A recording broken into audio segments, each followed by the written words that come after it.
मैं मेरे घर के सामने वाले रेस्टोरेंट में काम करती थी, लेकिन महामारी की शुरुआत में जब रेस्टोरेंट बंद हो गया तो जहां भी काम मिलता मैं कर लेती। एक पुराने दोस्त ने मेडिकल ऑफिस में नाइट शिफ्ट करने का जिक्र किया। मैंने तुरंत हाँ कर दी। विडंबना ये थी कि कोविड के समय वही नौकरी सबसे सुरक्षित थी। भीड़ से बचने के लिए मैंने ओला ऐप यूज़ करना शुरू किया और सुबह के 3 बजे ऑफिस पहुंचती जब सफाई कर्मचारी जा चुके होते। कभी कभी थकान इतनी होती कि खुद को इतना सतर्क होने पर कोसती थी। मैं सवारी की तलाश में ब्लॉक पर ठोकर खाकर पहुंची और थके हुए मन को राहत मिली जब कार ने मुझे तुरंत पहचान लिया। चूँकि मैं पिछले साल ही यहाँ आई हूँ तो आसपास की जगहों से ज़्यादा परिचित नहीं थी, इसीलिए ज़्यादा नहीं सोचा और कार में बैठ गई। जल्दी रास्ता काटने के लिए मैं फ़ोन पर गेम खेलने लगी, लेकिन कार में चार्जर नहीं था और ये नहीं पता था कि उस इमारत में होगा भी या नहीं, इसीलिए बैटरी बचाना बेहतर लगा और थकान और बोरियत की वजह से सो गई। मैं अक्सर उबर ऐप का इस्तेमाल नहीं करती क्योंकि अजनबी ड्राइवर के साथ अकेले रहना मुझे थोड़ा अजीब लगता है, लेकिन ये ड्राइवर बहुत आम था। साफ सुथरा जैज़ म्यूज़िक सुन रहा था, कुछ भी ऐसा नहीं जो लगे कि असामान्य है। जब हम पहुँचे उसने मुझे जगाने की कोशिश की, लेकिन मैं इतनी गहरी नींद में थी कि उसे सपना समझ बैठी। आखिर में उसने मुझे जगाने के लिए अजीब ढंग से मेरे पैर को हिलाया और बार बार कहा, मैम हम पहुंच गए हैं।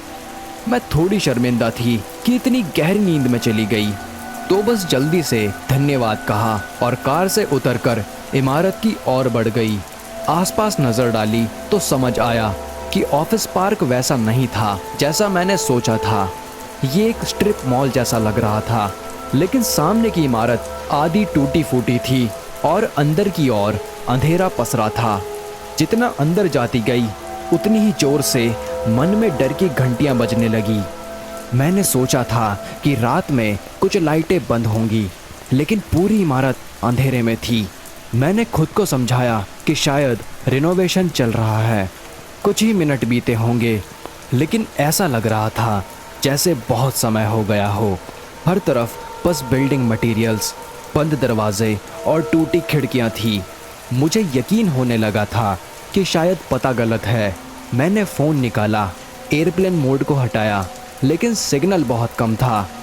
मैं सिग्नल की तलाश में इधर उधर भटकने लगी। मैंने टेक्स्ट दोबारा चेक किया और देखा कि पता तो सही डाला था, इसीलिए मुझे सर्विस की ज़रूरत नहीं थी क्योंकि मैं बस कुछ मिनटों के लिए ही अंदर गई थी।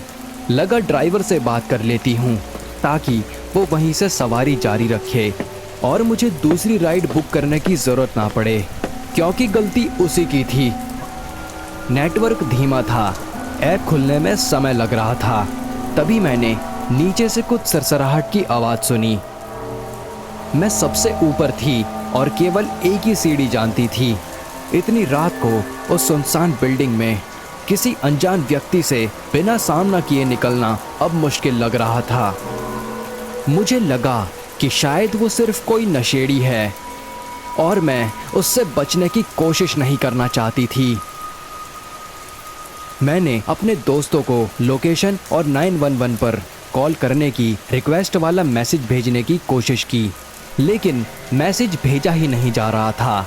सिग्नल बहुत कमज़ोर था, नेटवर्क नहीं था, इसीलिए मैंने फ़ोन चेक करना बंद कर दिया और एक दूसरी सीढ़ी, बालकनी या कोई खिड़की खोलने लगी, जिससे अगर ज़रूरत पड़ी तो दूसरी मंजिल से बाहर निकला जा सके। तभी मुझे एक सीढ़ियों का बोर्ड दिखा और मैं उस दरवाजे की ओर भागी, लेकिन वो सीढ़ियाँ जर्जर थी और सीधे नीचे की ओर खुलती थी। तभी मुझे एहसास हुआ कि नीचे मौजूद शख्स अब ऊपर आ रहा है। घबराकर मैंने याद किया कि ये फ्लोर एक बड़े लूप जैसा था। मुझे इंतज़ार करना होगा कि वो ऊपर आए, फिर मैं उल्टी दिशा में दौड़ूंगी और किसी तरह सीढ़ियों से नीचे जाकर इमारत से बाहर निकलने की कोशिश करूंगी। मुझे ऐसा नहीं लगा कि कोई मेरा पीछा कर रहा है, लेकिन मैं किसी ड्रग्ड एडिक्ट को नाराज नहीं करना चाहती थी। मैं किसी भी बातचीत से बचना चाहती थी। मैंने अपनी सांस रोके रखी। मुझे लगा मैंने 5 मिनट तक सांस रोके रखी, लेकिन असल में शायद 30 सेकंड ही हुए थे। और तभी वो शख्स सीढ़ियों के ऊपर दिखा। मुझे राहत मिली। वो ऊबर ड्राइवर था। शायद उसे एहसास हुआ था कि उसने मुझे गलत और असुरक्षित जगह पर छोड़ा है। मैं बीम के पीछे से निकली, लेकिन तभी मुझे ख्याल आया कि उसे कैसे पता चला होगा कि पता गलत था। मेरा पेट सिहर उठा। मैंने बस एक पल के लिए उसकी आंखों में देखा। वो शांत था, लेकिन उसकी सांसें तेज थी। वो रास्ता रोके खड़ा था। किसी और दिन मैं सोच सकती थी कि उसके लौटने के कई मासूम कारण हो सकते हैं, लेकिन उस पल मुझे अंदर से यकीन था कि उसके इरादे सही नहीं हैं। मैं बस मांसपेशियों की याददाश्त से चली। सुपरमैन की तरह दूसरी सीढ़ी की ओर छलांग लगाई। शायद उसने नहीं देखा कि मैं कहाँ गई। मुझे काफी चोट लगी, दर्द भी हुआ, लेकिन कुछ टूटा नहीं था। मैं तेजी से उठी और जो भी दरवाजे जैसा लगा उस पर खुद को फेंक दिया। मैं इतनी घबराई हुई थी कि समझ नहीं पा रही थी कि क्या ये असली दरवाजा है। इससे पहले कि मैं दरवाजे तक पहुंचती, वो अचानक खुल गया। तेज रोशनी मेरी आंखों में पड़ रही थी। मेरा पहला ख्याल चाहे साफ ना था, लेकिन ये था शायद और भी लोग हैं। मैं घबरा गई, लेकिन इससे पहले कि मैं कुछ कर पाती, एक आवाज गूंज उठी। ओके, ये पुलिस विभाग है। सभी लोग अपने घुटनों पर बैठ जाएं। पहले तो मुझे यकीन नहीं हुआ कि वो पुलिस है, लेकिन जब मैं लड़खड़ाते हुए चिल्ला रही थी, उसने टॉर्च मेरी ओर रखी और बोला, सभी लोग अपने घुटनों पर बैठ जाएं। हाथ ऊपर करो। उसका लहजा इतना सख्त था कि मैंने बिना सोचे वैसा ही किया। वो पास आया और आखिरकार टॉर्च की रोशनी हटाई। वो सच में एक पुलिस वाला था। मैंने उसे समझने की कोशिश की कि क्या हुआ था, लेकिन उसने तुरंत मुझसे सवाल पूछने शुरू कर दिए। मैं कुछ भी साफ बोलने की हालत में नहीं थी। वो आसान सवाल पूछ रहा था, जैसे कि तुम्हारा क्या नाम है, क्या तुम्हारे पास चाकू या कुछ नुकीली चीज़ है, तुम यहाँ बात करना चाहोगी या बाहर। और मैं बस हकबकाकर जवाब दे रही थी। वो मुझे अपनी गाड़ी की ओर ले गए। मैं इमारत से बाहर आई, थोड़ा सामान्य महसूस करने लगी। मैं पुलिस की कार की पिछली सीट के किनारे पर बाहर की ओर मुँह करके बैठी। पुलिस अधिकारी सामने खड़ा था। फिर वही सवाल मैंने पूछा, क्या मेरे दोस्तों ने आपको बुलाया? उन्होंने कहा, नहीं, वो इलाके में पेट्रोलिंग कर रहे थे और उन्होंने देखा कि इस इमारत के बाहर एक कार खड़ी थी। उन्होंने कहा कि किसी को भी इस समय अंदर नहीं होना चाहिए। फिर वो मुझे समझा रहे थे कि अगर मैं किसी गलत काम जैसे देह व्यापार या तस्करी के लिए यहाँ आई होती, तो उनके पास ऐसे तरीके हैं जिससे वो पता लगा सकते थे। लेकिन मैंने उन्हें पूरी बात बताई। फिर उन्होंने चारों ओर देखा और कार अब वहां नहीं थी। अधिकारी ने अंदाजा लगाया कि जब हम इमारत के अंदर बात कर रहे थे, तब वो आदमी भाग गया। लेकिन एक और अधिकारी ने कहा कि मैं अपना ऊबर ऐप खोलूं, पर वहां नेटवर्क बहुत कमजोर था। फिर हम सड़क पर थोड़ा आगे बढ़े और जैसे ही नेटवर्क आया और मुझे ऊबर से 4 मिस्ड नोटिफिकेशन मिले। उन्होंने लिखा था, नमस्ते, मैं पहुंच गया हूं, लेकिन आपको देख नहीं पा रहा हूं। मैं सफ़ेद कार चला रहा हूं। फिर आखिरी मैसेज आया, दुर्भाग्य से ड्राइवर को कैंसिल करना पड़ा। पहले तो मुझे लगा कि ड्राइवर ने चालाकी से फर्जी मैसेज भेजे और मुझे बिना ट्रैक के पिक कर लिया, क्योंकि मैं फ़ोन बंद करके सो रही थी। लेकिन जब मैंने कार की डिटेल्स दोबारा चेक की, तो साफ हुआ कि वो मेरा ऊबर ड्राइवर था ही नहीं। पुलिस ने मेरा बयान लिया और कहा कि वो उस आदमी पर नजर रखेंगे।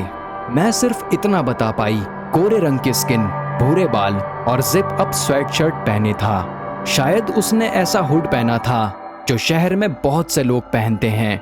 मैं खुद को इस नजदीकी खतरे से बच निकलने के लिए बेहद खुशनसीब मानती हूँ और अब मैंने तय कर लिया है कि मैं उबर ऐप का इस्तेमाल नहीं करूंगी। आपको हमेशा ड्राइवर का नाम और नंबर प्लेट जरूर चेक करना चाहिए।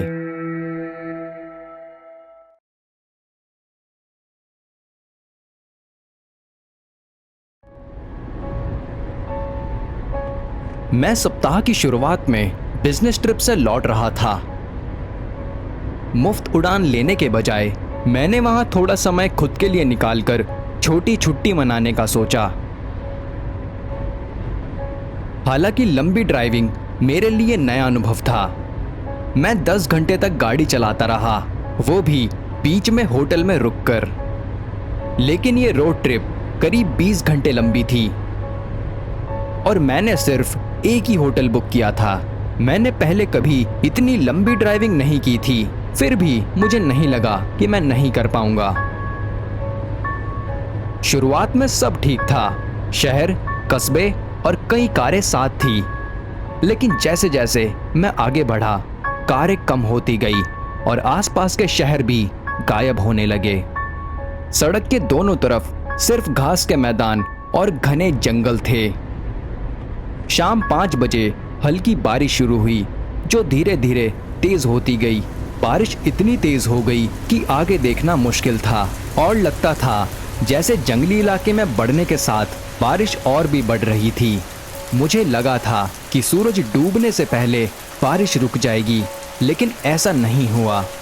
अब मैं धीमी गति से पूरी सावधानी से गाड़ी चला रहा था ताकि खाई में न फिसल जाऊं। सूरज डूबने के बाद भी मैं करीब 1 घंटे तक तेज बारिश में उसी तरह आगे बढ़ता रहा। मुझे एहसास हुआ कि सड़क सीधी नहीं बल्कि बहुत घुमावदार हो रही है। ये मुझे गहरे जंगल में ले जा रही थी जहाँ पेड़ बहुत करीब थे और नज़ारा धुंधला हो रहा था। थोड़ी देर बाद मैं घबराया, ये सोचकर कि हाईवे इतना अजीब कैसे हो सकता है। मैंने अपनी गाड़ी धीमी की और सड़क के किनारे रुक गया। फोन निकाला, रास्ता देखने की कोशिश की, लेकिन कोई नेटवर्क नहीं था। मुझे बस ये पता था कि मुझे पूरे रास्ते उसी हाईवे से जाना था। शायद मैं सही सड़क पर था और बस पागल हो रहा था, या शायद बारिश के बीच देखने में इतना ध्यान लगा रहा था कि गलती से दूसरी सड़क पर चला गया। समस्या ये थी कि मुझे ये नहीं पता था कि इनमें से कौन सा सही था। मैंने खिड़कियों से बाहर देखा, उम्मीद में कि कोई साइन बोर्ड मिले या मुझे पता चले कि मैं कहाँ हूँ। मैं सिर्फ तेज बारिश के बीच जंगल देख पा रहा था जो मेरी हेडलाइट्स के आगे काले रंग में बदल रहे थे। फिर 1 मिनट बाद मेरे पीछे एक रोशनी चमकी। मैंने शीशे में देखा, रोशनी तेज हुई और मेरी कार की ओर बढ़ी। हेडलाइट्स इतनी तेज थी कि कार दिखी नहीं, मैं बस चमक देख पा रहा था। रोशनी धीरे धीरे कम हुई और मेरी कार के पीछे आकर रुक गई। मेरे दिमाग का एक हिस्सा राहत महसूस कर रहा था कि कोई मदद के लिए रुका है, लेकिन दूसरा हिस्सा दूसरी संभावनाओं पर सोच रहा था। पूरा 1 मिनट बीत गया, कार वहीं खड़ी रही, हेडलाइट्स जलती रही और कुछ भी दिखाई नहीं दिया, जब तक अचानक एक दरवाज़ा नहीं खुला। बहुत उजाला था, इसीलिए कुछ दिखाई नहीं दे रहा था, लेकिन एक आदमी की काली रूपरेखा उभरी और खिड़की के सामने आ गई। उसने गहरे रंग की हुडी पहनी थी और बारिश से परेशान नहीं लग रहा था। उसने पूछा कि क्या मुझे मदद चाहिए। मैंने पूछा कि क्या मैं सही राजमार्ग पर हूँ। उसने सिर हिलाया और कहा, हाँ, मैं आपकी मदद कर सकता हूँ, बस मैं अपना फोन लेकर आता हूँ। जैसे ही मैंने खिड़की बंद की, वो चलने लगा। उसकी बातचीत में कुछ अजीब था। उसे नहीं पता था कि हम किस सड़क पर हैं। मैंने शीशे में देखा, वो चमकती रोशनी के पीछे गया।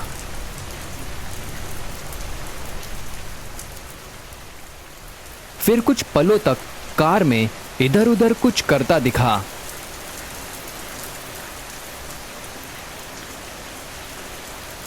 फिर बाहर आया और मेरी कार की ओर बढ़ा। तभी मैंने देखा कि उसके हाथ में कुछ था। जैसे ही मैंने जल्दी से कार को ड्राइव में डाला, वो आदमी अचानक पीछे के टायर के पास झुका और उसमें कुछ डालने लगा। मैंने तेजी से एक्सेलरेटर दबाया और वो डर कर पीछे हट गया और मैं तेजी से वहाँ से निकल गया। मुझे डर था कि वो मेरा पीछा करेगा, इसीलिए मैं कई मिनट तक घबराया हुआ ड्राइव करता रहा। बार बार पीछे देखता रहा कि कहीं उसकी गाड़ी तो नहीं आ रही। किस्मत अच्छी थी कि उसने मेरा पीछा नहीं किया। लगभग 2 किलोमीटर बाद एक चौराहा मिला जहां पेट्रोल पंप का बोर्ड था। वहां पहुंचकर मैंने पुलिस को बुलाया और देखा कि मेरे टायर में एक पेचकस घुसा था जो थोड़ा बाहर निकला हुआ था।